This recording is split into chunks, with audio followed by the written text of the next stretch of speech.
తెలంగాణ రాష్ట్రంలో మున్సిపల్ ఎన్నికల్లో భాగంగా క్షేత్రస్థాయిలో భిన్నమైన రాజకీయ సమీకరణాలు కనిపిస్తున్నాయి. పైకి కాంగ్రెస్ బీజేపీపై విమర్శలు చేస్తున్న గులాబీ నేతలు అంతర్గతంగా మాత్రం కమలం పార్టీకి సపోర్ట్ చేస్తున్నట్టు ప్రచారం జరుగుతున్నది. అయితే ఈ పరిస్థితి అన్ని చోట్ల కనపడడం లేదు.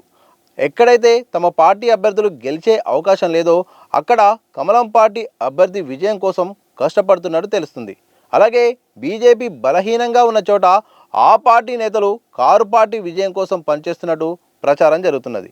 ఇక ఎన్నికల్లో తమ పార్టీ అభ్యర్థుల విజయం కోసం ఆ పార్టీ లీడర్లు పనిచేయడం సహజం. ఒకవేళ పార్టీ అభ్యర్థి బలహీనంగా ఉంటే మరింత కష్టపడి పనిచేస్తుంటారు. కానీ మున్సిపల్ ఎన్నికల్లో మాత్రం బీఆర్ఎస్ నేతలు అందుకు విరుద్ధంగా వ్యవహరిస్తున్నట్టు విమర్శలున్నాయి. గెలిచే అవకాశం లేని అభ్యర్థుల తరపున పనిచేయకుండా బీజేపీ అభ్యర్థి విజయం కోసం ఇంటర్నల్ ప్రచారం చేస్తున్నట్టు తెలుస్తోంది. అందుకోసం కొందరు గుట్టు చప్పుడు కాకుండా పనిచేస్తుంటే మరికొందరైతే ఇంటింటికి వెళ్ళి కమలం అభ్యర్థికి ఓటు వేయాలని కోరుతున్నట్టు చర్చ జరుగుతుంది. ఇందులో బీఆర్ఎస్ కంటే బీజేపీ ముందంజలో ఉన్నట్టు కనిపిస్తుంది. అలాగే బీజేపీ గెలిచే అవకాశం లేని చోట ఆ పార్టీ నేతలు కారు పార్టీకి సపోర్ట్ చేస్తున్నట్టు తెలుస్తోంది.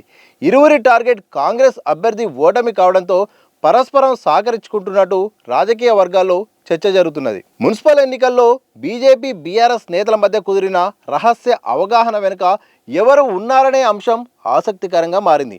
పార్టీ నాయకత్వమే తమ కేడర్కు అలాంటి అవకాశం ఇచ్చిందా, లేక క్షేత్రస్థాయిలోని పరిస్థితుల మేరకు కేడర్ ఆ విధంగా వ్యవహరిస్తున్నదా అనే చర్చ జరుగుతున్నది. వచ్చే ఎన్నికల్లో కాంగ్రెస్కు తామే ప్రత్యామ్నాయం అంటూ ధీమాగా ఉన్న బీఆర్ఎస్ నేతలు మున్సిపల్ ఎన్నికల్లో సొంత అభ్యర్థుల విజయం కోసం కాకుండా బీజేపీ కోసం పనిచేయాలని కేడర్ను ఆదేశిస్తారా?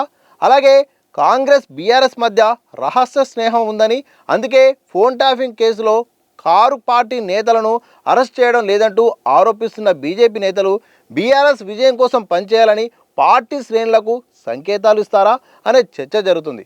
మరోవైపు బీజేపీ నుండి టికెట్ ఆశించి భంగపడ్డ ఆశావాలు పార్టీ తీరుపై ఆగ్రహంగా ఉన్నారు. దీంతో మాకు అన్యాయం జరిగిందని కొంతమంది నేరుగా ఆగ్రహం వ్యక్తం చేస్తున్నారు. మరికొందరు తమ అసంతృప్తిని మౌనంగా ఉంచుతూ ప్రత్యర్థి గెలిపే లక్ష్యంగా సహకరిస్తున్నట్టు వార్తలు వస్తున్నాయి. మరోవైపు ఇటు కాంగ్రెస్ అటు బీఆర్ఎస్ నుండి టికెట్ ఆశించి బీఫామ్ రాని వారు ఏం చేస్తారో అనే ఆందోళన పార్టీ నేతల్లో స్పష్టంగా కనిపిస్తూ ఉంది. రెబల్స్గా బరిలో దిగుతున్న వారిని కట్టడి చేయలేక ప్రధాన పార్టీలు తలలు పట్టుకుంటున్నాయి. ఇక మున్సిపల్ ఎన్నికల్లో శత్రువుకు మిత్రువు అన్నట్టు బీఆర్ఎస్ బీజేపీ వ్యవహరిస్తున్నట్టు కనిపిస్తున్నది. ఉమ్మడి శత్రువు అధికార పార్టీ కావడంతో కాంగ్రెస్ అభ్యర్థుల ఓటమే లక్ష్యంగా క్షేత్రస్థాయిలో ఇరువురు చేతులు కలిపినట్టు పొలిటికల్ సర్కిల్లో మాట్లాడుకుంటున్నారు. మరికొద్ది రోజుల్లో జరగబోతున్న మున్సిపల్ ఎన్నికల్లో మరి ఈ జరుగుతున్న రాజకీయ పరిణామాల నేపథ్యంలో ప్రజలు ఎలాంటి తీర్పు ఇస్తారో చూడాలి మరి.